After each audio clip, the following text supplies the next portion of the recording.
আমি যখন ছোট্ট ছিলাম খেলতে যেতাম মেঘের দলে। একদিন এক মেঘবালিকা প্রশ্ন করল কৌতূহলে, এই ছেলেটা নাম কি রে তোর? আমি বললাম ফুসমন্তর। মেঘবালিকা রেগেই আগুন, মিথ্যে কথা, নাম কি অমন হয় কখনো? আমি বললাম নিশ্চয়ই হয়, আগে আমার গপ্প শোনো।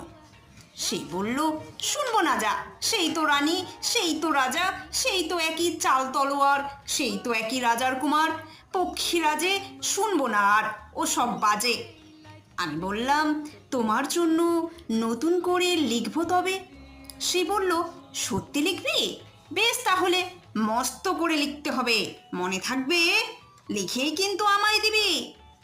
আমি বললাম, তোমার জন্য লিখতে পারি এক পৃথিবী।